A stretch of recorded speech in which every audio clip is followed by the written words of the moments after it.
Emma, will you please start? Yes, sir. Yeah, thank you. A very good evening and a warm welcome to everyone from National HRD Network Pune chapter. It is a pleasure to see you all joining us for the webinar on building resilient future-ready organization through a systemic approach to team development.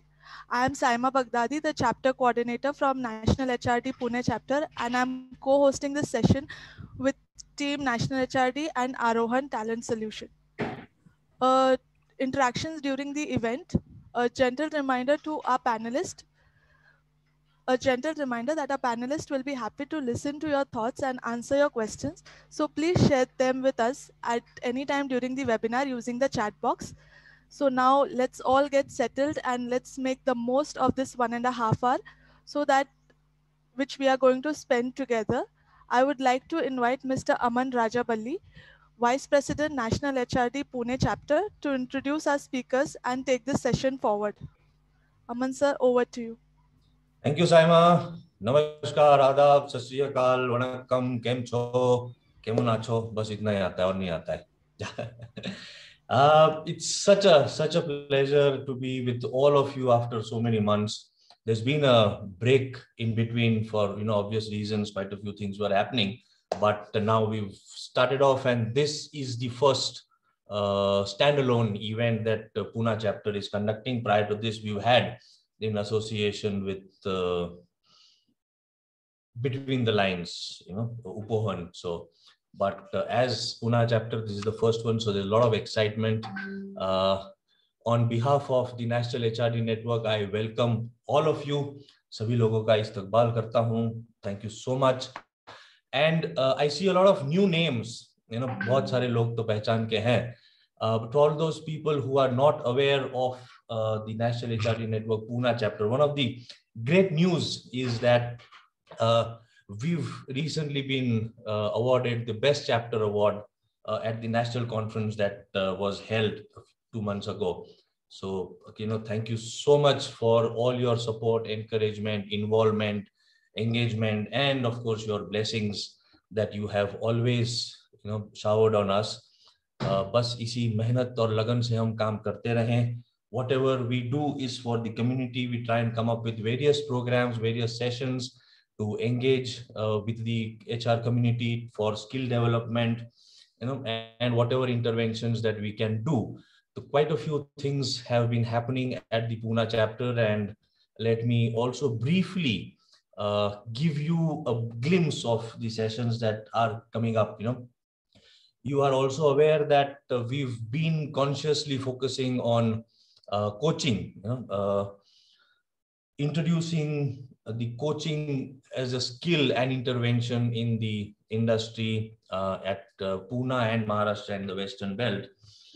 We have Jayshree with us, who heads ICF Pune. Quite a few people are also there. Analytics has been one of the flagship programs, and we are launching analytics workshop. This is, I think, the 4th season that we're coming up in May, starting off. If you have not received the intimation, please SMS, WhatsApp, email, Google us. We are all around. You can also send us your email IDs in your chat so that Saima can include your details and you will receive regular communication. So analytics, coaching, then we have also certification on coaching. This is in association with Coach Mantra. Arun Vaklu and Anu Vaklu and the team, so we've been organizing that. This is, I think, the 3rd session that we will be doing, again starting in May. So for us, May month is quite important at the hot month. So hot month for Pune chapter also, for skill development. And one interesting point, interesting session that we're coming up with is a quiz. Yeah, this is the first time that we are organizing Pune chapter, and we have a gentleman called Murli Pillai. He's an expert in this field. Very soon we will send out communication on that. बहुत अच्छा बढ़िया उम्दा program होगा. So that, and couple of and women's development leadership program is one of the second season that we are coming up with. We concluded one, and it was houseful, a lot of demand coming up, and this is one area that we are also wanting to focus on. A couple of CSR activities that we've been doing. So ये सब बहुत सारी चीजें हैं. And we are also open to support from, anybody wants to volunteer, wants to come in, please, more hands, more heads are most welcome. So once again, on behalf of the Pune chapter, our president, Anand Khoth, treasurer, Dr. Neeraj Mankar, Saima, you've met. We have another gentleman, Salil Malhotra, who takes care of the events. Then we have Darpan Singh. You may have interacted with him. Unfortunately, he's not keeping well, so he's not with us right now. Or मैं आपका दोस्त. Welcome you all. And आज का जो session है बड़ा interesting है, बहुत उम्दा है. I thank our lead speakers, Aditi and Saraswati. Thank you so much for offering to do this session for us on systemic team coaching.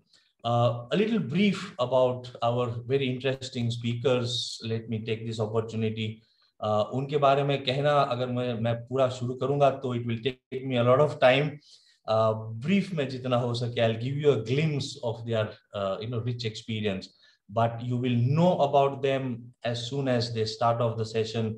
उनकी जो काबिलियत है, उन्होंने जो इतना काम किया है, okay, for over these years will be obviously आपको पता चल जाएगा.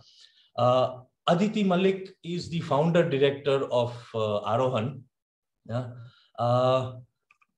She is an accomplished and dedicated professional backed with 27 years of rich and diverse experience.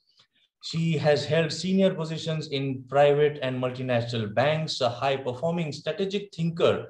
She has over 19 years of experience in banking and financial services, and 14 years of focused work in L&D and talent management. So imagine who best can be, to talk about this area. Apart from various other experiences that she has had, she was the head of business development and chief talent officer at Morgan Stanley. And that was the time when Aditi decided to take the entrepreneurial jump. Welcome, Aditi, to the entrepreneurial club. She ventured out on her own as an independent consultant and executive coach. For over 8 years now, she has ably offered end-to-end learning and development solutions to a veritable list of clients. She has attended the workshop on Blue Ocean Strategy under the aegis of INSEAD, INSEAD. She has also attended the Empretech Trading Workshop, a workshop on entrepreneurship under the aegis of UNCTAD, Geneva. She was one of the 23 delegates from India to be selected to attend the maiden workshop for India. Wow, congratulations, Aditi. Apart from the rich experience, professional background that Aditi has had, Aditi is an avid reader, loves traveling and enjoys listening to music. She lives in Delhi with her husband and is a mother to young adults. Apart from that, there is a list of certifications that she's had. And let me tell you, the certificates runs like, it goes beyond my screen. A few of them have been MBTI, Hogan Assessment Tool, Executive Coaching Results. She's also been part of the ICF. So in short, that's Aditi. Okay, and now we move on to our next speaker, Saraswati Anand. Saras, as she is fondly addressed at, she has 21 years of experience as a whole systems transformation, 33 years as an executive coach, 15 years whole systems and systemic team coach practitioner. So that Saras totals to, I think, 21 plus 10 plus 15. Wow, you started your career at the age of 5 or what?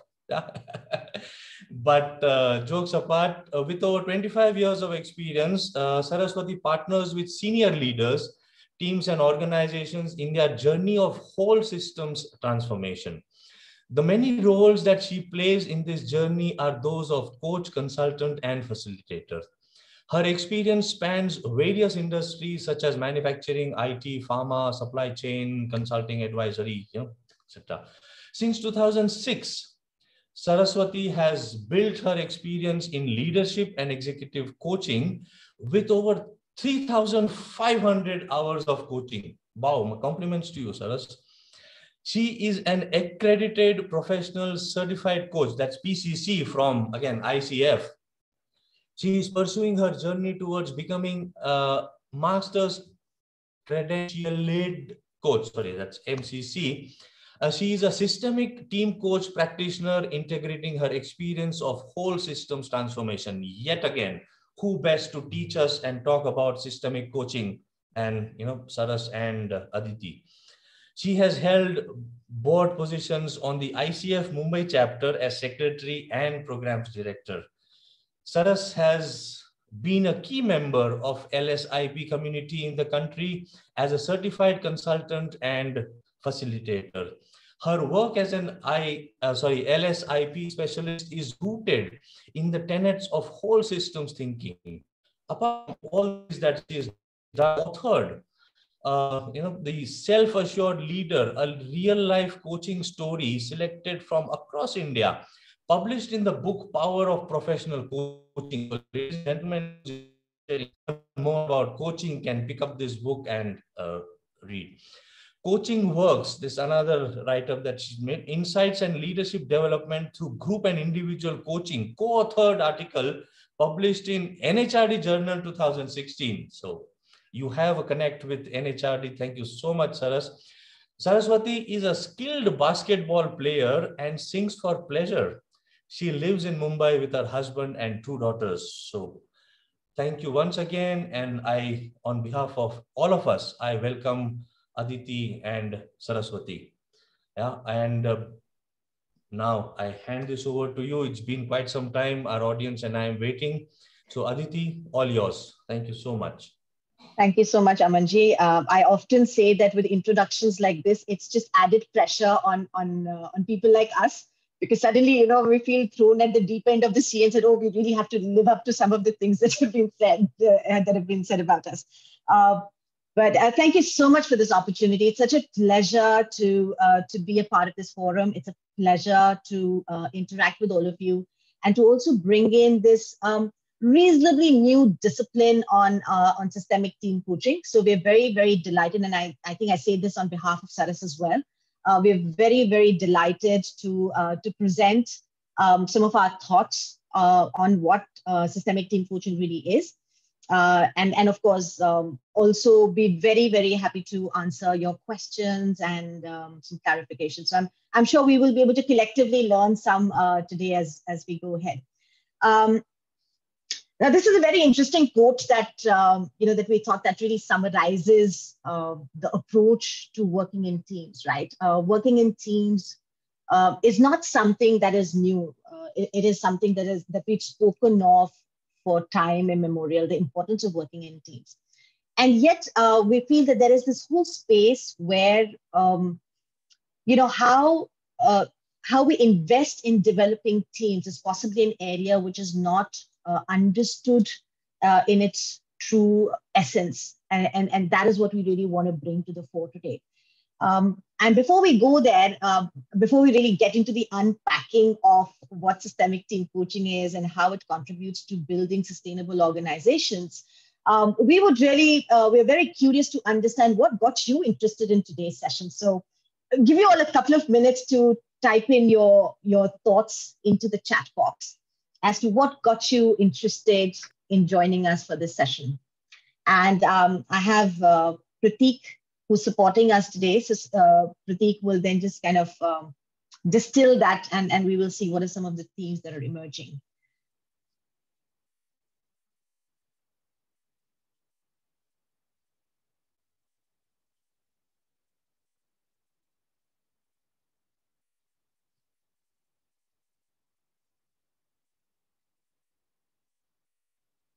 So I see the first response in there very quickly, which says, uncertain times need a different approach. Yes, Pramod, I would tend to agree to it.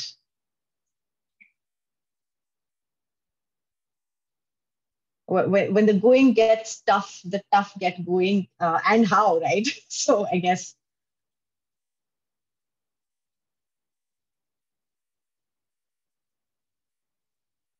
So last, I think that's, I'm not sure if that's a question, but what you're saying is our thoughts on team development in the current pandemic situation. All right, so that got you interested in today's session.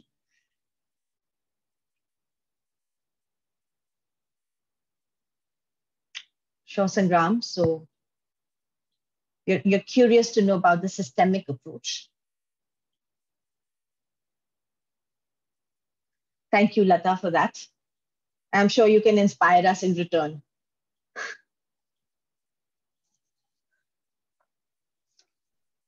We can leverage the collective wisdom that's there. Thanks, Lata.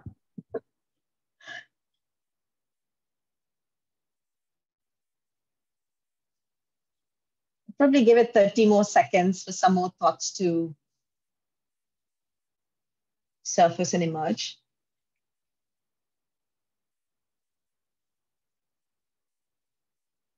Sure, Amol. So information about the systemic approach to teams.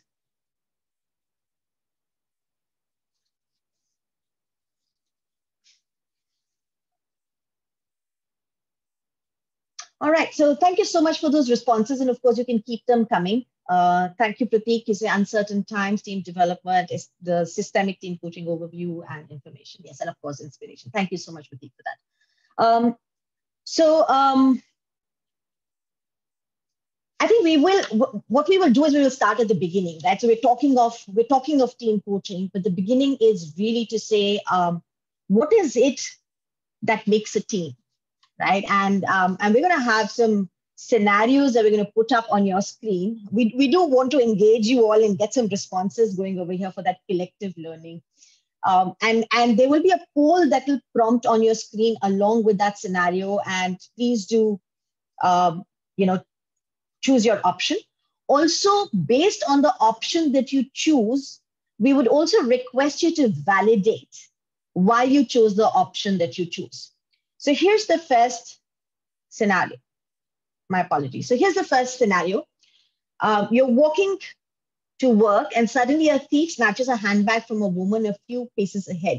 You take pursuit and are joined by several other people, including two who cross the road to cut off the thief's escape route. Acting together instinctively, you catch the thief. Are you a team? Avinash, if we can have the poll up here, please.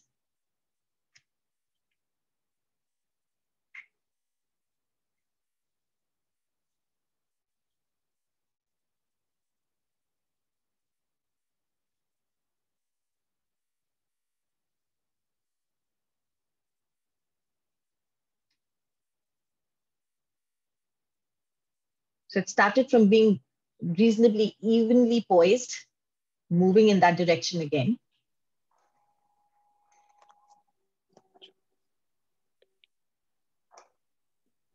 And it almost seems like there is a rethink, right? You could see the way the graphs move. They're moving, yeah. I agree.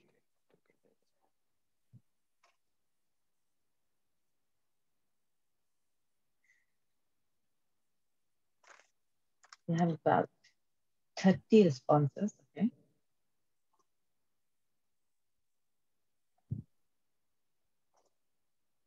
It's quite a close call, isn't it, Saras?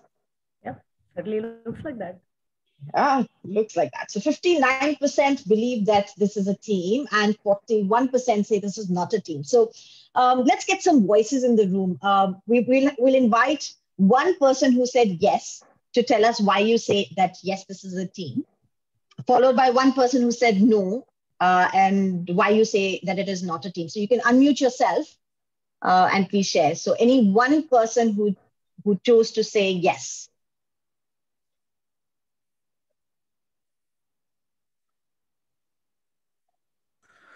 I'm Amol from SigmaCon. Because of unity, we cannot achieve any things or any targets. Not a single person can do any task. So team is very good for that case to doing any work or job among each other. So unity is a very important as per my point of view. That's why the team is very important. So in this scenario, you're saying that this is a team? Is that what you're saying?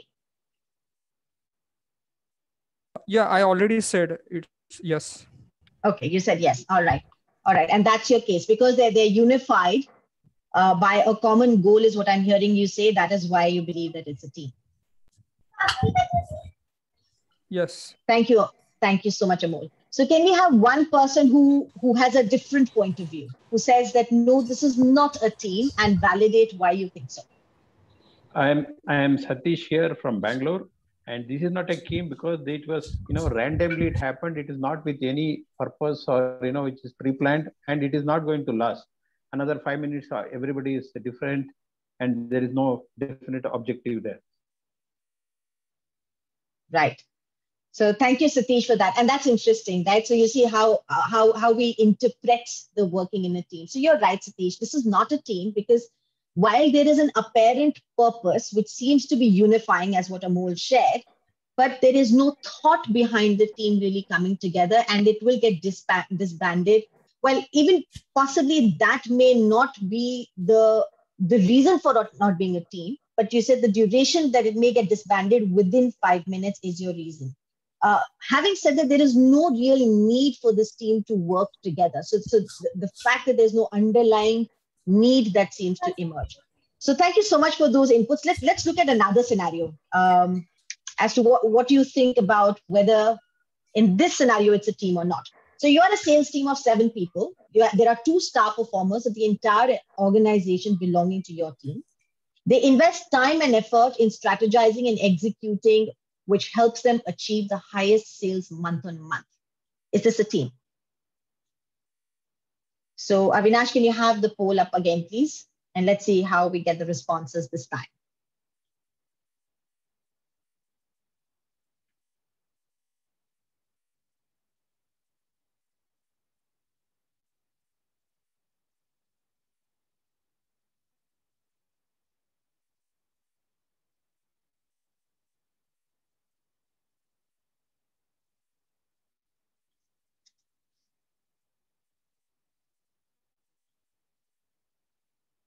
All right, this seems to be fairly evenly poised again.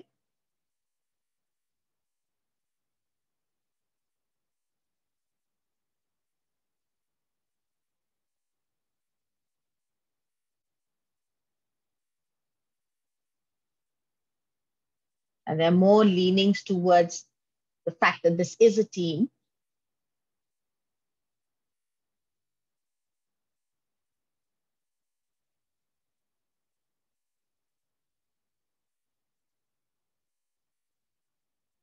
Give it another 30 seconds. All right, as the poll closed, wonderful. So we have now 63% who say that, yes, this is a team, and 37 who say that this is not. So again, let's follow the same drill. One person who said yes, why would you believe, what's your reason for saying that this is a team?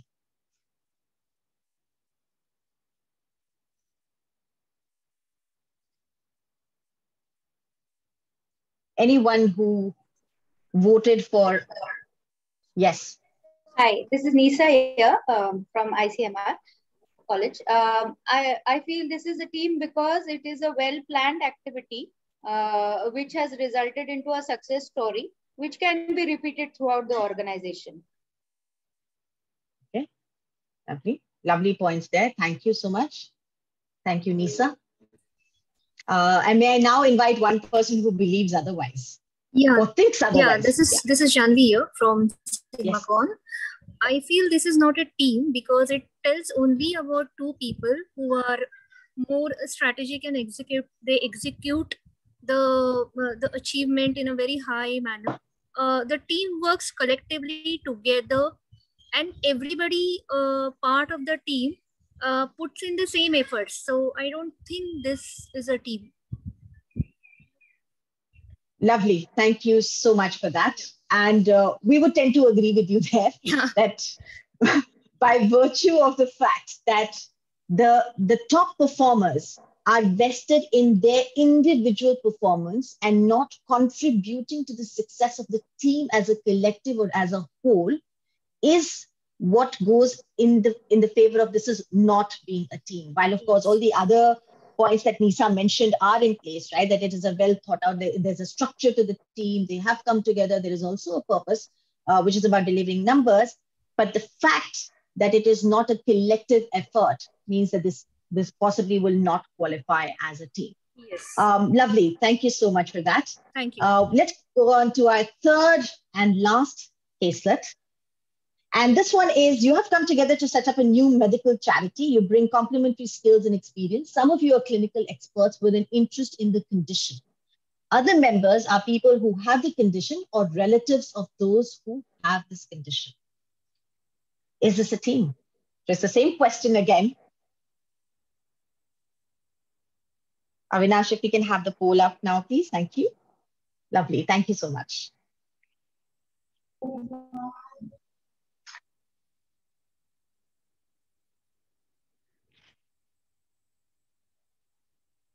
Oh, so we have more people who say that this is a team now.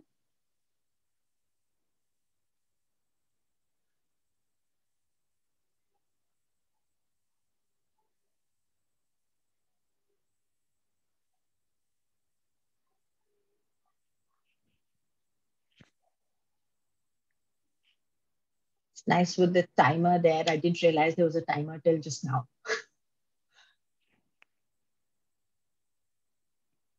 Okay, so now this time it's quite a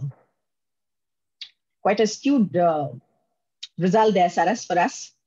We have more people leaning towards saying that this is a team. Yeah, that's what it looks like. All right, so that's what it is. All right, so 73% of you say that this is a team and 27% of you say that this is not. So we will open the floor up again and seek some insights. One person who says that this is a team, what would be your reasons for saying so? And one person who says that this is not a team, your reason for saying Hello. so. Yes. Hello. Yeah, hi. Yeah, this is Chandrasekhar from Agri. Hello. Yes, Hi. yes, Chandrasekhar, Hi, go Chandrasekhar. ahead. Hello. Please go ahead, Chandrasekhar. This is this is team, ma'am, because any motivation which is monetary or in the form of non-monetary, which will improve individual skills and experience as an individual and the whole team performance. So the matter is that how we motivate the team in the form of monetary or non-monetary. So I think this is a team, ma'am. Okay, thank you, Chandrasekhar. So you're saying that because concern to skills and experience. Yeah. Yeah. So if I've got you right, is it you said that there is the monetary reason and a non-monetary reason, and because it's non-monetary, is that why you're saying that this is a team? Some are giving in the form of monetary, means money, suppose in the form of. Okay, I think it looks like Chandrasekhar dropped out. Yeah, I think we just lost him. Aditi and Saras, this is Janvi. The only thing why this is a team, because it has a common goal. They all work together for a common goal, like how the team works. Irrespective of which background they come from, they are working for a medical charity. Irrespective, even they are the people with the condition or the relatives who have the condition, or somebody is a clinical expert, but the goal is common, so it is a team. Hi, this is Swati here. Just to add to what Janvi said, I also feel that it is a team because they have complementary skills, which rules out competition. So a healthy team should not have internal competition. So because of that, I feel also that it is a team. Thank you, Amol here. I am agree with Swati and Janvi. I'm Amol from SigmaCon. All right. Thank you, Amol. And I think Shilpi wanted to say something. Yes, this is Shilpa here. I think this is a team because the main three members, the clinical experts who are interested in the condition, so the key three stakeholders have a vested interest in the cause of the medical charity. So that's why they make a good team. The family members, the people who have the condition, and the clinical experts who are treating that condition. All right. Okay. Thank you so much for that, Shilpa. Saras, would you want to take this on? Yeah. Hi. Who's that? Hi, ma'am. Good evening. This is Ullas here. Yes, Ullas. Yeah. As to my thought, it is not a team at all. Because when team works, it works in the spirit of association and with the common goals. So I don't find association and common goals in this team, because everybody is contributing with their conditions, and it is complementary. It should not be complementary. It should be a common or equal. So this is what I so when equal contribution is there, it is a team. So I'm hearing you say that there is not equal contribution and therefore, and not some common goals. I also heard some people say, yes, there is a common goal. And I also heard that people say that, you know, there are complementary skills. So the reasons for being a team that I heard people say is that there is a common goal, although there is one part that says doesn't, there is not a common goal.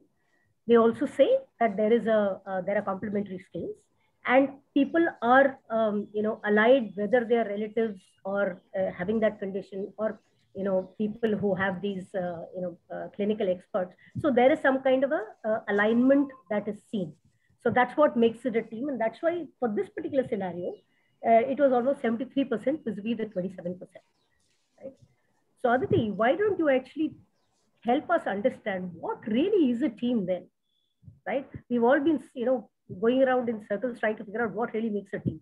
Let's have a look at, you know, what does theory actually tell us? Yeah. And we will get into the theory in just a second. And I think that you really gave me that segue, Saras. Thank you for that. In terms of the distinction between a working group and a team, right? And it is possible for people to come together and work towards a particular goal, but that can also happen by being a working group. That does not necessarily qualify that collective or that structure to be called a team. So there is a clear distinction that emerges, and there's a choice as well, right? The structure, we can choose which is a structure that we want to be. Do we want to be a working group, or do we want to be a team? Because the structure that we choose has a bearing on what is the outcome going to be like, and also the potential of this collective, right? So if the working group can actually deliver on the outcome that they have in mind, that just may suffice for it to be a working group and not necessary for it to be a team. Having said that, there will be certain pain points that will possibly emerge in the way they work and will also impact on the performance and may not be able to take the collective to its full potential. If we really want to be able to exploit the potential of the collective, there is a case to say that structurally it may benefit us to be in a team structure as opposed to be a working group. So what does the theory say? As Saras just pointed out, this is what the theory says. So Katzenbach and Smith, who published this famous book called Wisdom of Teams, say that a team is a small number of people with complementary skills who are committed to a common purpose, performance goals, and approach for which they hold themselves mutually accountable. So the things that you see here underlined are the necessary conditions for the structure to be called a team. So now if you reflect back on the caselets that we presented, what was the size of the team? Did they really bring in complementary skills? Did they also have a common purpose? Did they know about how they were going to perform? Did they set those performance goals and how they were going to do it? Can't hear you. Sorry, is this any better? Am I more audible now? Yes, you are audible. Okay, sorry. And also the place for them to be mutually accountable. Now, when we talk about the size of the team is an interesting element as well when we talk of being in teams in terms of the structure. And the Jeff Bezos quote kind of comes to my mind, and he says that if you need to order more than 2 large pizzas in a team meeting, then possibly your team is too large. Then it doesn't really qualify to be a team. And the reason for that is because the larger the structure becomes, the more difficult it becomes for communication to flow across. Now, when communication flow gets hampered, that also hampers the understanding of that common purpose and the performance goals of the approach. So a lot of these things are sort of interdependent in that sense. And when we talk of complementary skills, that is really about saying, what are the different skills, the diversity of skills that can come together for people to bring them together and create something larger, right? So the whole is greater than the sum of its parts. And that only happens when everybody brings in their own bit, right? So that diversity becomes really important. And last but not the least is they hold themselves mutually accountable. This means that there is both individual accountability as well as the space where they are able to hold each other accountable. Stephen Covey in his 8th Habit talks about a cadence of accountability, and he talks about execution quotient. What is that rhythm that the team can really create in terms of the space, in terms of the environment where the team can collectively hold themselves accountable and each other as well? When we talk of common purpose, and Saras and I often have this conversation, around this, is there is one thing to say common purpose and the other is to say shared purpose. And maybe it's semantics, but the way, for example, I understand this is that when we talk of sharing, it is about being equally vested, right? Everybody signs up to it. That is what the relationship with that purpose really is about. And of course, clear milestones, right? So performance goals and how it's going to be delivered is about the approach. How is it that, what will be delivered and how it will be delivered? So, a lot of the confusion that we had, like in the caselets that we discussed a little while back, is that when we don't have all of these conditions, it actually may stifle productivity and performance, right? And that is what gives me the segue into the piece of why the focus on teams today. So it is not like organizations can't exist without a team structure, right? And yet we're increasingly talking of teams, the existence of teams, the understanding of why we need to have teams. So there are two parts to this question. One is, why do we need to have teams? And the second is the relevance of it today. And some of you, of course, also put it in terms, right at the beginning, saying what got you interested is that in the current scenario, in the times that we live in the dynamic world, in the complex environment, how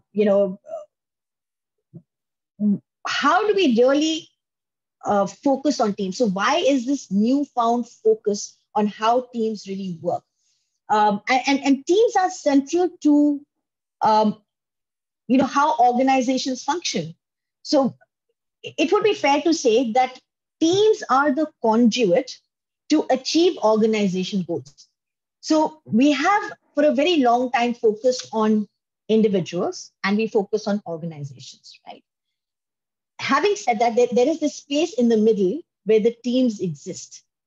The team brings that conduit of how the performance of individuals starts to come together, become that collective. As we said, the whole is greater than the sum of its parts, and then take the organization to that, elevate the organization to that higher level of performance and results. Let's take an example over here to understand this a little better, right? And look at the first point, which says it is an effective way to organize complex work. And the metaphor that we would like to talk about over here is how hospitals work. Now, in a hospital, there are people from various disciplines who exist, right? And when a patient enters a hospital for care, the patient is going to be interacting with a multitude of disciplines during their stay in the hospital. In fact, research says that on an average, a patient interacts with at least 60 people during their stay in the hospital.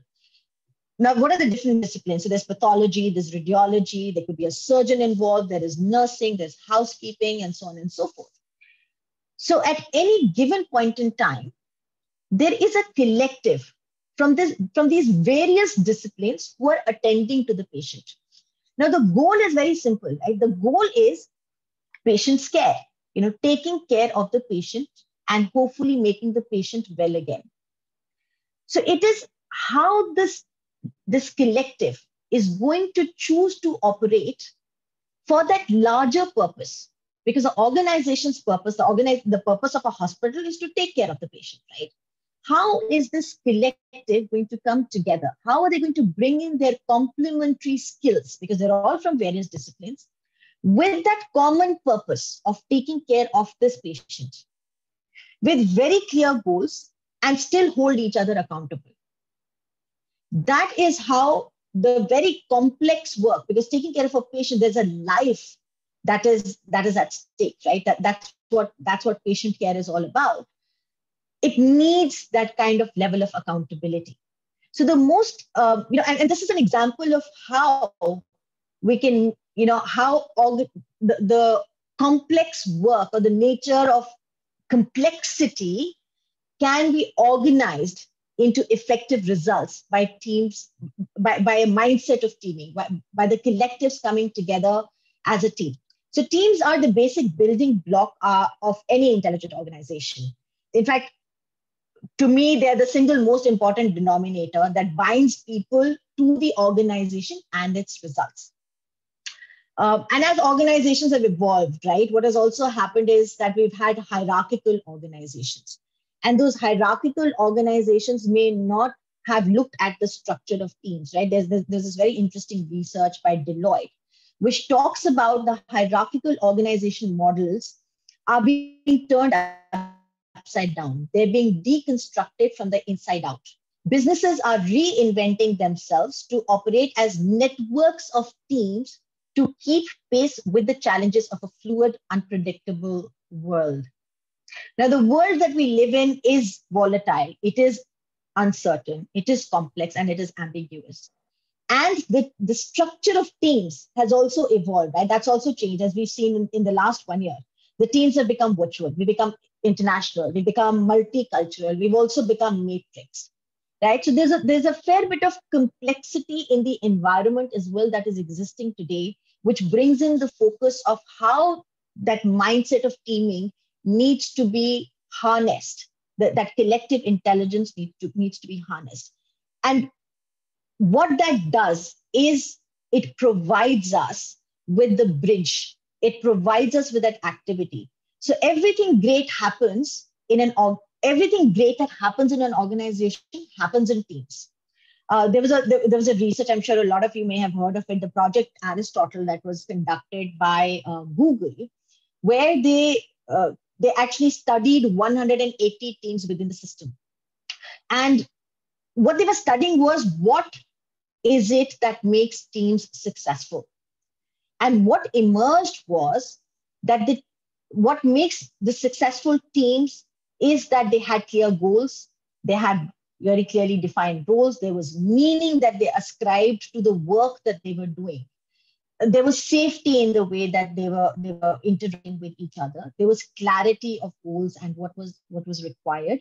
And there was also dependability as well as interdependence. So when people are part of a supportive community, they are more engaged and more productive. Being in a team provides a sense of community. It provides a sense of belongingness that supports the integration of interests, and by putting aside the differences that people may have for that larger purpose that the teams are really set out for.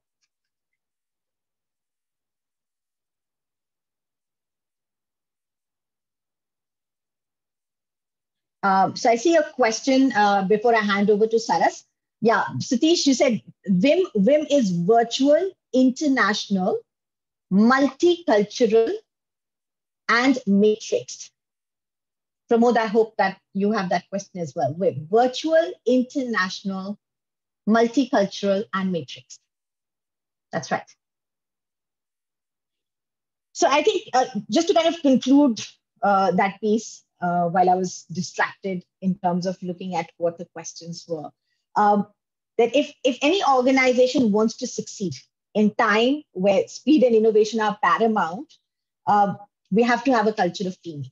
Because unless there is a culture of teaming and a mindset of teaming, it is very hard to navigate the complexity that we see today. And we will delve a little more into it Saras, would you want to take it on from here? I see that you're on mute, so I'm just kind of calling it out.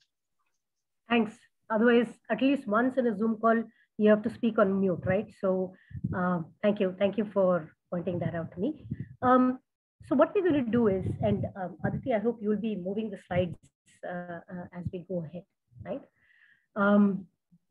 So I'm taking a look at the time, and I know that the focus is for people to understand what systemic team coaching is about. What I'm going to do is I'm going to talk about what are some of those conditions which are required for a team to be effective. And Aditi, maybe you could just click so all of them appear and I can talk through them rather than just taking one by one. And I think the most important piece that I would really like to talk about here, which is very helpful, is to know that while we are talking about teams and we say real teams, and Aditi has already spoken about it, you can only manage so much, right? So therefore your team size is very important. And so that you can collectively show your own performance. And what is the meaning of having a real team? It's about ensuring that the tasks are real, where people are coming together. They have the resources, they have the information, so that they can work on that piece of work together and ensure that they complete that. So that's what constitutes a real team. I think we've already spoken about compelling purpose, so I'm not going to get into that. But if you notice in all those three scenarios, there may be the words of goals and purpose were kind of used, interchangeably. So if a team is a team, they all have a compelling purpose that they work towards. And compelling means that it is clear, it has consequence for them, and it is challenging for them. And therefore there is a one direction that the entire team is moving towards. That's really the compelling purpose. It has to be inspirational as well. Therefore, it has to be compelling. Teams need to have a shared approach, an agreement saying that how we're going to work together, what are going to be our norms, how we're going to, review stuff, and what's really the kind of work protocols that we need. So those are the kind of agreements which helps make teams be effective. And similarly, it's about saying that, do they have the resources that need to get them to do the work? And here are 2 points which I'm going to come up with, which are slightly different from most of the stuff. I think most of the other stuff we know. It's about how teams engage with stakeholders. So stakeholders externally and stakeholders internally. Given that we are in the VUCA world today, and given that we've all gone through this pandemic, and there were a lot of questions saying that, in this kind of scenario, what do we really do? I think it becomes more and more important for us to be engaging with our stakeholders who are outside of our team, stakeholders who are within the organization, and maybe even stakeholders who are outside the organization. I'm going to give you a little example of this. This is a project that I did with a large EPC company, and the top team actually had a great growth path that they were looking at.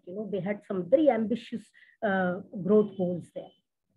And as they were looking at this growth goals, they actually said, how are we going to, get our top team to figure out, what's going to make this so important, and how can we get some perspective from other people? And they decided to look at, can we call in the voice of a stakeholder who's in the larger system, that is their competition. And it was quite surprising for them that competition actually agreed to come and have a word with them. This competition was the global best, and they agreed to come and have a word with them. And the top team in this case, what they discovered was they wanted to know from their competitor, what is it that they can do better in terms of best practices, etc., so that they can actually achieve this growth path that they've set. While they were talking about this, one of the top team members actually asked the competitor, saying that, hey, you're a competition. Why did you actually agree to come and have a word with us? So they were quite surprised to figure out.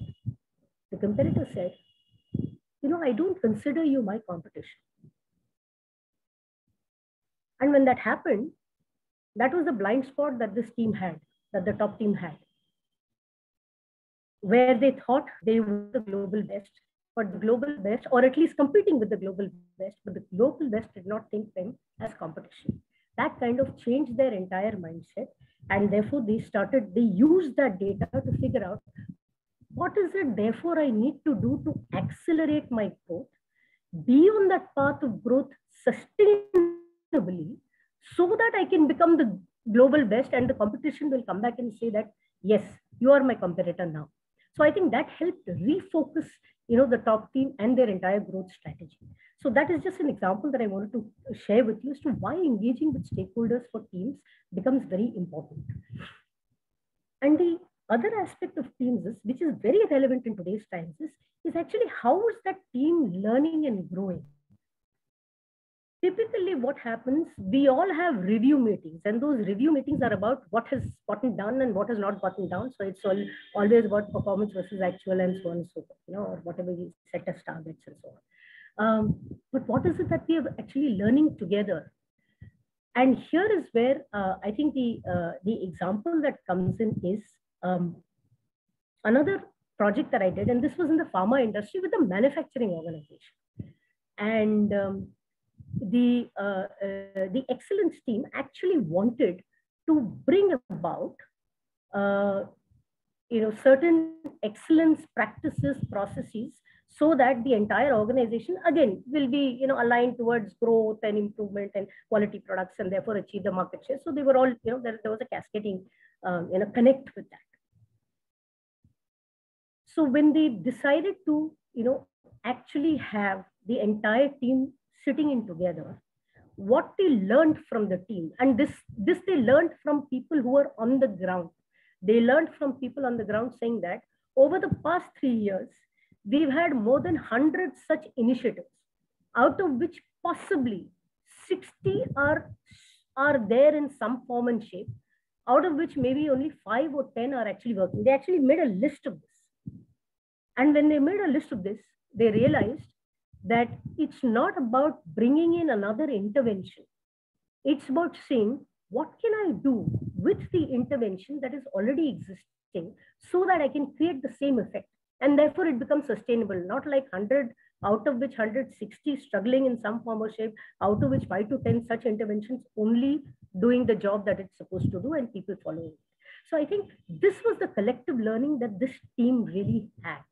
And that becomes very important for today's teams, particularly when things are changing, they're all sitting remotely. It's becoming more and more important, right?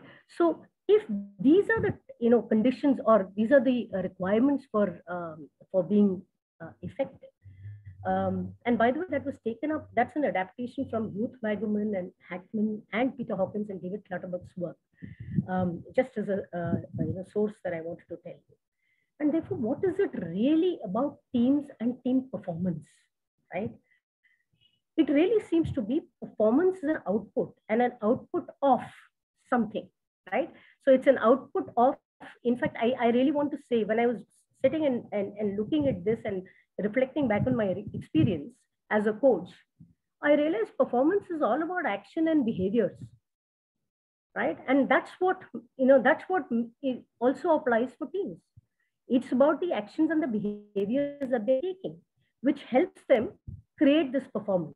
And those behaviors are behaviors of engagement. And therefore, what this slide basically says is, when you have teams which are very high on engagement, they will also deliver high performance, because there is a focus on a compelling purpose, which is collective. So they're focusing on collective processes to make sure that they're able to deliver that performance. There is also a sense of collective leadership, and they're having those kind of conversations, those kind of engagement, which they would never have had. That's what really is the top right-hand corner of this particular slide all about. And when you do that, when you engage in that kind of a manner, which helps you deliver that performance, the team starts building capability. So it's not just about 2 people in that sales team who are able to, in that scenario that we just presented, who are able to present their own performance, but it's about looking at how can the entire team have a compelling purpose for which the entire team will work together and deliver that. And that compelling purpose can be even over and above, the goals and the KRAs that are typically set, as an organization part. Not that you don't pay attention to it. Of course you do. That's what is going to be the basis of measurement. At the end of the day, it's also about saying that how can we, all our actions, be working towards this compelling purpose, which keeps us united to be engaged and therefore deliver high performance. Right?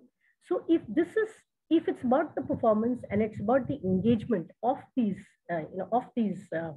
teams, then let's take a look at, why are we therefore talking about team coaching? And I still realize we still haven't told you what is team coaching all about, right? And we will come to that. I just want to build the case to say, why do you need team coaching, right? At the end of the day, I'm also wearing a business hat. So if I were to just look at that and say, why is it that, we should, or we could look at team coaching? I shouldn't say, I don't think I should use the word should, but say, why should we look at team coaching? It is about, the crux of it all is about the performance. At the end of the day, dhande ki baat hai, and wo to rahegi hi. While that is there, is it also enabling the team to build in that agility? Because there is information that rests in various pockets of the team, but they're able to communicate that faster with the whole, and therefore build in that agility to respond. And I think one of the best examples here is about the hospital example. And in hospital, it's the nurse who's reading those sheets, right? Saying that, how has been the vitals, what has been the medicines that's been given, what's really happening. So it's that person who knows what's really changing minute to minute. Is that information being translated to enable this team to use that information and therefore build in that agility that is really required? And therefore the other aspect is also saying that, okay, so while it's about performance, while it's about agility, it's also about, can we do things differently? And therefore innovation. Can we do things differently? This is a tried and tested method, yes. But is there a need for us to look at a different way of doing things, right? And if this is what is at the core, it's about all these benefits that you see around this core, which actually builds the case for team coaching. So now that we've said this, and I'm not looking in the chat in case there's anything in the chat, you can maybe point that out to me. I think now the next most important thing is to address is, what is team coaching? Over to you, Aditi. Thank you, Saras. Yeah, so what is team coaching? I do realize that we have quite a few coaches over here, and it's very interesting. Coaching has, of course, found a relevance over the past 15 years, right? And still we've been talking of coaching more from an individual perspective. And I think the premise for that has been that if we develop individuals, they will, through that individual development in their own personal journeys, inherently be able to navigate working with others. And I think that is where the whole focus on team coaching has come. That's the kind of the paradigm shift that we are really wanting to bring to the fore today. So like Professor Peter Hawkins, he very famously says that a team is a living organism, and therefore it needs to be treated as a single unit. We have to be able to focus on the team as a unit and not hope that because we have coached individuals, they will therefore be able to navigate and work together effectively.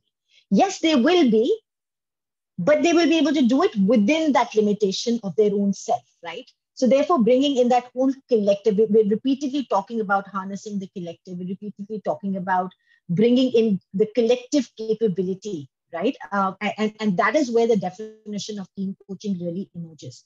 So IF defines, the International Coaching Federation defines team coaching as partnering in a co-creative and reflective process with the team and its dynamics and relationships in a way that inspires them to maximize their abilities and potential in order to reach their common purpose and shared goals. When we read it the first time, it seems to be very similar to what the definition of individual coaching is as well, right? So the definition of individual coaching also says that it is a process of working with the person that we are coaching for them to explore their potential so that they're able to, achieve their goals. Essentially, that is what coaching is. So while there are similarities between, the whole individual coaching and team coaching, which I would instead of saying that individual coaching and team coaching, as a discipline, coaching per se is about going on that journey of exploration to maximize potential, explore abilities, maximize potential, and unlock the tapped resources. So that's the fundamental of coaching. Where the added nuance sort of comes in when we're talking of team coaching is the skill that gets involved.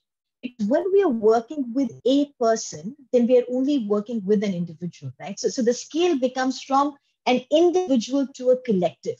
Now, in a team, it is obvious that there will be different personalities, there are different skills, people have different viewpoints, they have different thought processes.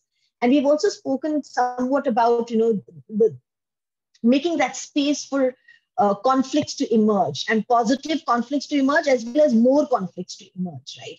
And that is the complexity that comes in when we work from a team, from the lens of coaching a team. Also, the relationships within the team. We are human beings, and there is a certain dynamic that plays out. So how do we really navigate that relationships within the team? And as team coaches, it's kind of a discipline that we work with to see how can the team put their differences aside and still work together in that collective. And as Saras just said about, she spoke about the compelling purpose, the intention is to reach that common purpose and that shared goal. So the fact that it all has to come together in a collective, that is really what team coaching does. That is the basic premise of coaching the team as a collective is all about. So navigating gives us that opportunity to, while working with the collective, it also throws up that opportunity of working with individuals. Saying is, how will they come together as a collective, right? So that is team coaching. So Saras, I hope I did a reasonable job of explaining and defining team coaching here. Absolutely. You're on mute. Yes, I realized that I did it once. So thank you for that. And one is, I do notice that we do have many coaches, and today the awareness and understanding of coaching is also increasing. So what I have noticed when I've spoken to people, when I'm talking about team coaching itself is a very nascent concept, so to speak. When I say nascent, in India, I think people are still trying to understand, or they don't even know what team coaching is. Globally, yes, they have been team coaches, and they've been working on team coaching for the longest time. But the number of people who are actually team coaching are fewer, which goes to tell us that team coaching itself is not picked up like wildfire, like the way individual coaching really has. And I'm sorry. And therefore, I thought it was important to really look at what is the distinction between these three. So, Aditi, you want to? I'm sorry. Yeah, I'm just going back to, I think I pressed something. And Lata, you've actually hit the nail on the head. It is one of the fastest evolving spaces in coaching. And thank you for sharing that. That's a very, very, great insight to have. And and I'm just waiting for Aditi to. Sorry, technology. I'm so sorry. No I didn't mean While she that brings that up, let me at least start, explaining what that is about. So, what I've heard used interchangeably is group coaching and team coaching. One.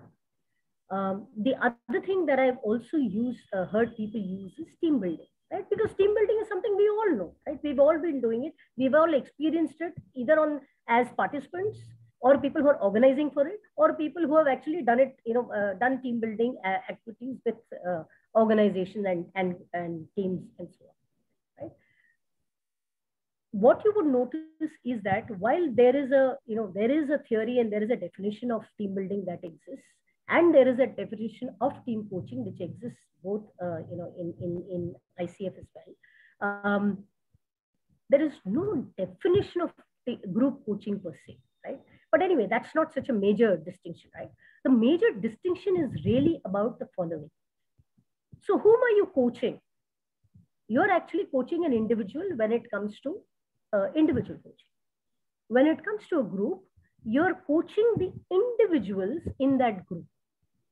So what does that mean? Why are you making it so complex, Saras? It's not complex. What happens is people come there for a common goal that they're all aligned to. Let me give you examples. When you've had, let's say learning journeys in organization, and you want to strengthen that learning that's happening in the organization. So let's say there are competencies that you want to build, in a particular area. You could have groups that come back and have conversations around one particular theme. Let's say it's strategic thinking, building strategic thinking capability. So you can have the group focused on that particular theme, but every person's path in that journey is very different to reach that goal. Therefore, you coach the individuals in the group to reach that goal. And incidentally, ICF says that 15 is the number. My own experience says that if you have about maybe about 5 to 8 people, that itself is a lot, because you are dealing with different journeys that you are. But the focus is on each of these individuals.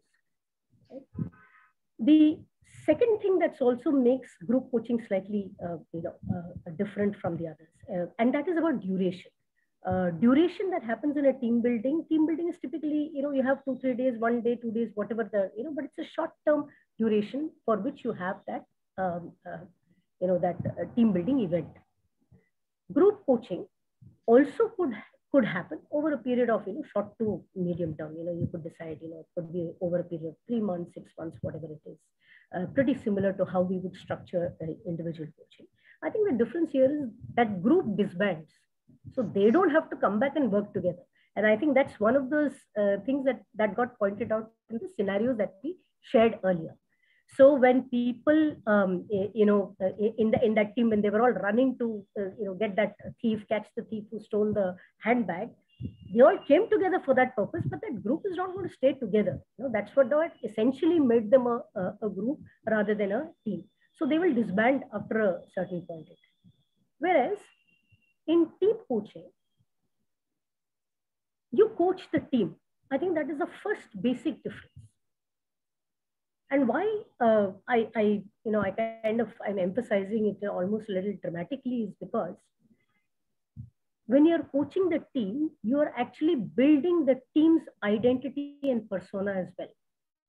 That is why you don't coach individuals in that team. You're coaching the entire team together as a team. Therefore, it has an identity. Therefore, you decide what is the compelling purpose that this team wants to create, and for whom should this perform? Who will be a judge of saying that this team is performing well vis-a-vis person A, person B? This team is performing well. Who's going to judge that? So, who are the stakeholders that you need to connect with? So, those are the aspects that go into team coaching to build the team and its identity, so to speak. Right? It's also the process is about a partnership. In fact, one of the taglines that I tend to use is collaborate to co-create, right? And that's something that applies very beautifully here, because you are, in the circle with the team. If you were to imagine the team as a circle, and they're having a coaching session, then it's like a circle that they're sitting in. You're sitting in that circle. You're not outside the circle. You're not inside the circle. So the conversation is happening within the group, amongst each other. You as a team coach are there to enable these conversations to happen. So does that mean that, okay, so now you will say, okay, I heard you. Now, do you want to say something? If you are continuously doing that as a team coach, then there is something wrong, right? So therefore, it's about how do these conversations happen amongst the group themselves. And now this kind of also helps you understand. So psychological safety, that's something that needs to be worked on. People need to be able to share their points of view. That is the environment that team coaching helps create. So that then this team is able to put out their points of view and have a meaningful conversations to decide, how do they really want to help themselves as a team. And therefore, it's not something, if you were to decide what is the purpose, if you were to figure out, okay, so whom do I need to figure out from? Is my performance as a team good? So, there is obviously a connect with stakeholders and so on. So the duration is longer, right? It doesn't happen, like a team building event in about 2-3 days or whatever. It happens over a longer duration, right? Those are the essential distinctions between these three. You want to move ahead? Yeah. Thanks, Saras. And because that is what we want to do, when we have to create that, build the team identity by bringing in that whole stakeholders perspective, that is where the whole systemic view comes into picture as well, right? So what we mean by a systemic view is to be able to have a multi-layered perspective. There is a system that exists within the team. So there is a way that the team functions. There's a dynamic within the team, and there's a system that sort of emerges. But there's also a system that sits outside of the team. And every system is nested in another system, right? So it is not like the team exists in a larger functional unit, for example. So there could be a receivables team in the larger finance function, for instance. But that finance function, which would be the system which is surrounding this team, may actually be sitting in that organization. So there's an organization system. The organization exists in the larger environment. There is a whole regulatory environment and so on and so forth. So as we've seen, what has happened in this past 1 year is I think, a classic example of saying how businesses got impacted by something that was completely out of their control. Right? There was something that was happening in the wider system, which had a bearing on how the organization was going to perform, which then has a bearing on how teams are going to perform. But if teams are still going to will still continue to be more and more inward looking, not taking the context of the other systems that are existing around it, it is unlikely that they will be able to work effectively to meet that organization goal. So we established a little while earlier that the role of the team, the team is the conduit. It is the conduit for individual performance coming together and leading it to the organizational success. And that can only happen when we bring all the systemic view in perspective. And there are two things that we talk about over here. One is the whole outside in perspective. So Saras has spoken a fair bit about it, so I'll not spend too much time on it. Where she's spoken about stakeholders, right? How do we start engaging with stakeholders outside of this team? So there are stakeholders within the organization, but there are also stakeholders outside of the organization in that wider environment. Getting that outside in perspective becomes critical for the team to really say, how are they operating? What is it that is going to be delivered? Who is actually going to be receiving what they do today? So that is one perspective, one lens to look at. The other is the future back. And when I talk about future back, she did again touch on innovation, right? How does innovation happen? Innovation is all about what will the future really need? What is it that needs to be today created which is going to deliver for future organizations? So having that future foresight, like in whole systems thinking, we often talk about this. The reason we want to have a whole systems thinking approach is because there is a high likelihood that today's solutions end up becoming tomorrow's problems. And how do we overcome that is by taking in a future back perspective, right? Taking that kind of a long view of sorts. And that also happens by taking in this whole systemic view of saying, where are these various systems nested? What is the dynamics, the interplay of the dynamics in these various systems? And when the team is able to factor all of that in, is when they are able to come up with how they're going to be working to deliver something that is really long lasting. So we don't want to be in a situation where it is just about the here and now. Yes, it is about the here and now. It is about delivering for the present, but it is also about delivering for the future. Because, we're talking about organizational sustainability. We are talking about organizations being purpose driven. There's a lot of these things that we are talking about. How are we aligning that? What is the purpose of the organization? And that has to cascade. And how is a team then going to align to really create that legacy or enable the organization to become sustainable? So that is the perspective of those lenses and the systemic view coming into play. Thanks, Aditi. I just wanted to add one small example, and this is from one-to-one coaching. Just to understand the perspective of taking the larger system. And even in one-to-one coaching, we actually do system coaching. So here I was coaching the senior leader of a financial services organization, and the issue got manifested in time management, but the root cause was a belief that was held with respect to a value of customer centricity. So if that is a broader picture, one of the things that the leader decided is that he is going to delegate more and better. That was one of the actions that the senior leader decided to take. So as a coach, I've worked with the senior leader, and I've also worked as a consultant with the organization on other aspects. And what I did notice is in this, in the other work that I did with the organization, was that being an owner-driven organization, and I don't want to use it as a generalization, but this is what I noticed here. There is I'm tempted to say there is a way of leading where you're actually getting everybody's perspective and then you decide, right, what needs to be done. So the question that I did want to, that we had conversations around with my senior leader, the one whom I was coaching, was about how are you going to help while you're delegating? How should you empower the team, right?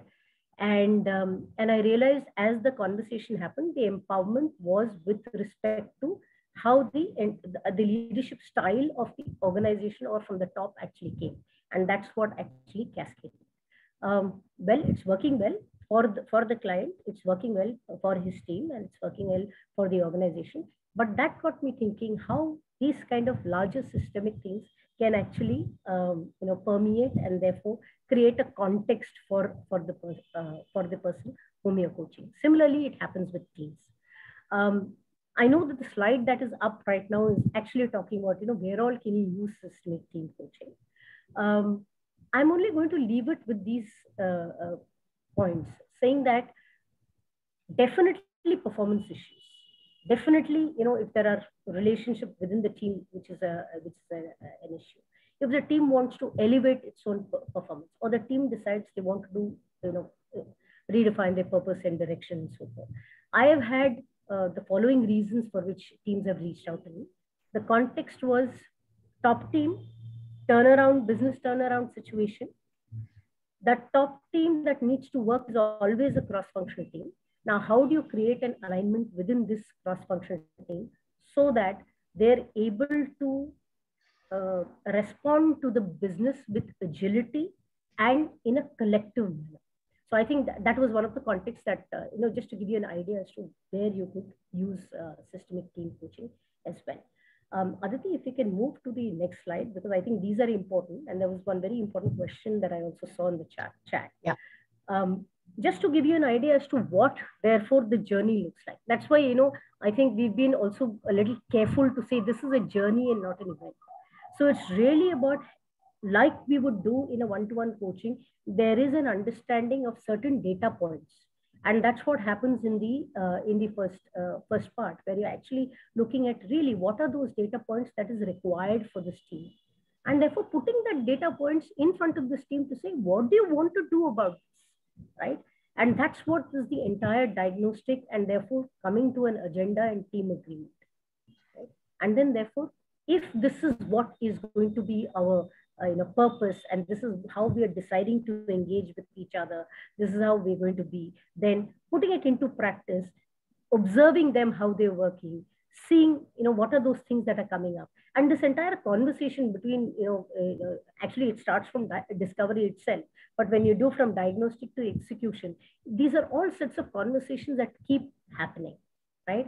And that's what the team coach actually sits and is part of this team to ensure that these conversations are had, right? if you can move on to the next one. Yes, I think that's a... Yeah, so there's an interesting question from Jayashree, which says, so I was like holding my breath saying that we will get here very quickly. And thanks for asking that, Jayashree, because I must share with you the first team coaching assignment that I had. I failed miserably, royally. And the reason why I failed was, in my profile, Amanji read so beautifully and long, right? He also said that I'm a coach, I'm a consultant, I'm also a facilitator. That's where the problem came because I decided to be a facilitator in a team coaching setup. Right? And that's where the challenge is. Do you use certain facilitation skills? Of course, you do use those facilitation skills. But does that mean that's the only thing that you're going to be used? Absolutely not. Does that mean that you're going to be using this throughout? Absolutely not. You're always wearing the hat of a coach. And the biggest challenge for a team coach and a systemic team coach is when you're having these conversations with all these people, because one-to-one coaching, you're talking only about one person. In group coaching, you're focused on an individual at a particular point in time. Now you're coaching the team. And if you're coaching the team, then it means that the entire dynamics you have to be alert to. You have to be present to. Because it's that, and all those people, number of people who constitute that team, you have to be aware of that. You're also being aware of how the system is actually impacting this team as well. So the presence of a team coach needs to be very high because the scale at which you need to operate is very high. In fact, that's why they recommend for team coaching, you should have 2 people. But because for a person, and that's where I royally failed. I royally failed the first time when I actually tried to do team coaching is because I thought I could do it virtual. What's a big deal? And virtual also creates its own hassles. And yes, co-coaching, absolutely, Lata, that's what co-coaching or having 2 coaches works brilliantly well here, so that you can actually balance this. So being present to what's really happening, also understanding everybody has their own journey even in this. So their own learning journey is very, very different, right? And there are also a lot of subgroups which are there and some team dynamics which are going on. So all those things make, systemic team coaching something that you need to learn, you need to practice, and you need to really build, competence for. I'm right now on the path of MCC, and I've realized, and I've been on this path for over a year.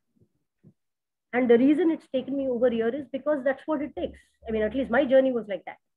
So similarly, in systemic team coaching, it does take that journey to be able to handle all these dynamics. The easiest thing to do is to slip back into being a facilitator. And therefore, how do you catch yourself not doing that? One more thing that I do want to, there are lots of knowledge and skills given there, so I'm not going to repeat them. I'm only going to talk about one of the essential things, that is confidentiality.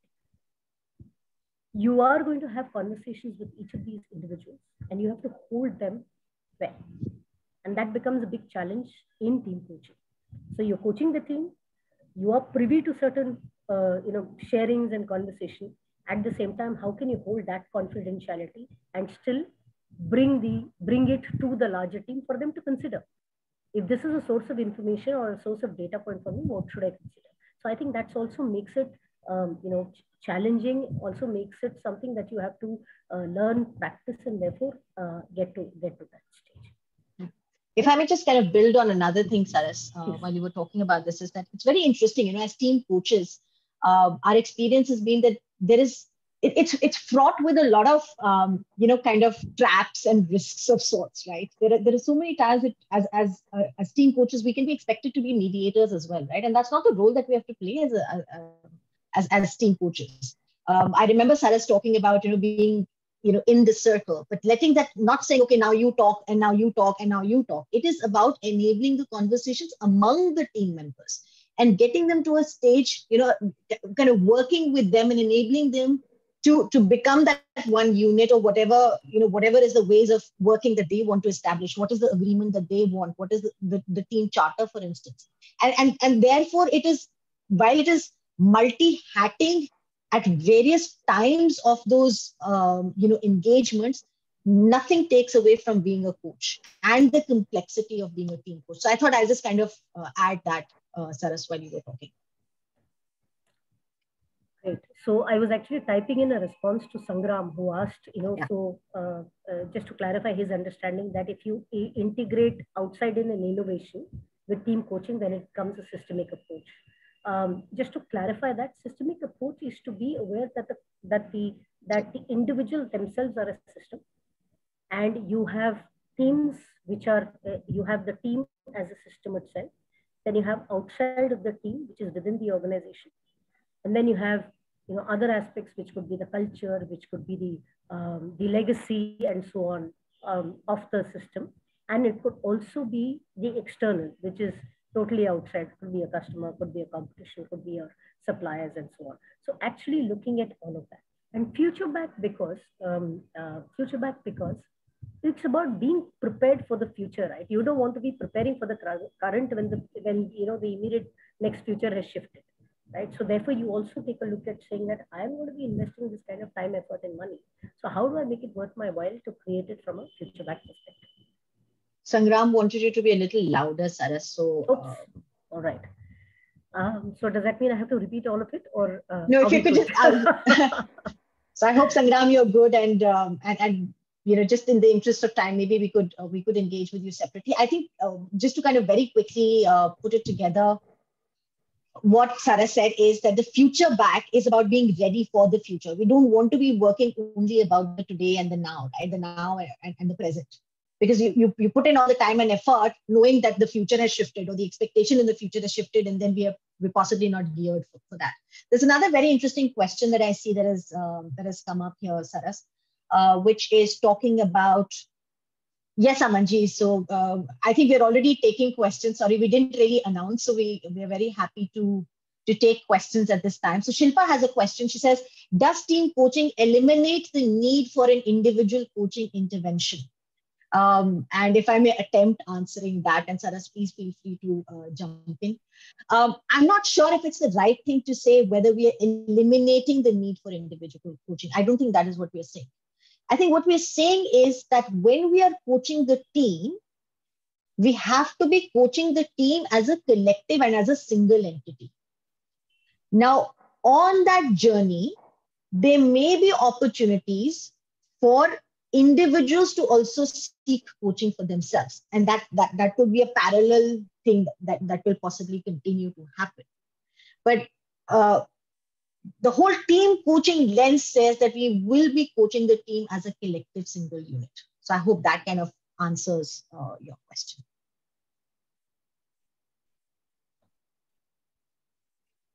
Any other questions? We will be very happy to take them at this time. No worries, Shilpa. Thank you.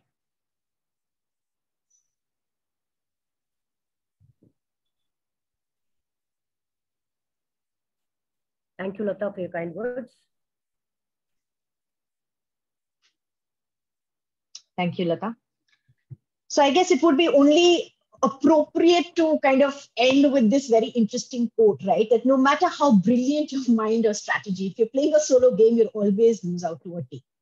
And it's very interesting, when I started to look out for the images for teams, it's very interesting how many crisis-related teams work really well when they come together. So that was one thing that we've been kind of dwelling on as well. And I think the kind of crisis that we're in today is possibly what is also shining the light on the need for team coaching the way it is, right? Team coaching is today where possibly individual coaching was 15 years ago. That's what Saras mentioned, right? That it's a nascent discipline. It is still kind of finding relevance and getting socialized among people. So, which is one of the reasons why, when we were invited by NHRDN to talk about this, we were absolutely excited, and we said, why not? It will be so good to talk about this. Thank you, Amol. Great. So I think since we're not getting any questions, probably we'll just hand it back to the NHRDN team. I think we must really thank Avinash and take a very quick moment. Thank you so much, Avinash, Saima, for supporting us throughout this entire, the preparation, getting to this, and the seamless execution of the session that we've had today. And of course, thank you, Amanji, for the opportunity and the trust that you imposed in us in terms of sharing some of our 2 bits around what systemic team coaching really is. So over to you, Amanji.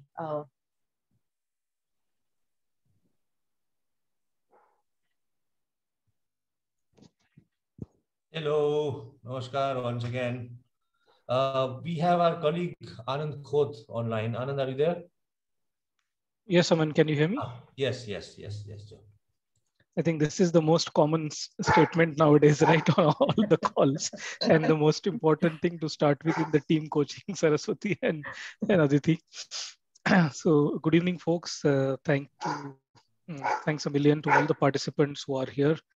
Aditi and Saraswati, special thanks to you for making this session for NHRDN.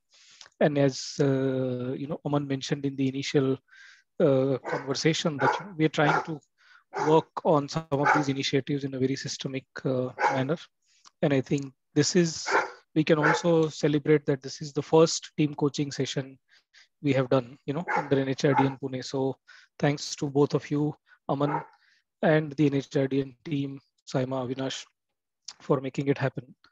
We should be able to do more work on this area, because individual coaching, a lot of people are pursuing in their own capacity. There are organizations also investing in it, but end of the day, it's very difficult today to accomplish a big enough goal, if you are not that person who can really understand the team scenario, dynamics, and strength, and then plays to it, right? And we can always see that's a key differentiator for the leader. And those leaders cannot be standing alone and outside of the team. So with all of those things, it's a very valuable skill to have, and the valuable skill to take to the masses. So thanks to you for making that journey begin with all of us here. Participants, I'm sure you have taken good amount of insights from here, and you will plan your steps ahead. Continue to stay in touch with us, with Aditi and team as well, for your journey. I just want to call out that we have a big event coming up called Diversity and Inclusion Summit, which will be happening on 5th of June. It's a global virtual summit, and all of you can imagine the importance of diversity and inclusion as a topic, and how team coaching or individual coaching can play a big role in that particular domain. So we are working on creating the agenda for that, and we look forward to all of you contributing and learning from that event as well. So with that, we can call it a very valuable evening for all of us. And we once again thank Aditi and team and Saraswati for today's session. Thank you very much. We can close the session now, Avinash and Saima. Thank you. Thank you. Thank you so much. Thank you everyone for joining today's session. Have a good evening. Thank you. Bye-bye. Aditi, I need to log off. There's another session happening. Is that okay? Sure. Amanji, may I send you something in chat in the meanwhile? Aji. Or maybe, I was just curious, did we have actually Mr. T.V. Rao join us? Yes. Oh my gosh, what a, oh my God, I don't have any words. Yeah. And I mean, if you do meet him, we are absolutely blessed to have had him be part of the session. Thank you so much for his presence. Thank you so much. Thank you, Amanji. You have a lovely evening. Thank you. Bye-bye. Okay. And please convey my regards to your team, Pratik and Peter, and the other people. That will later. Thank you so much. Thank you so much.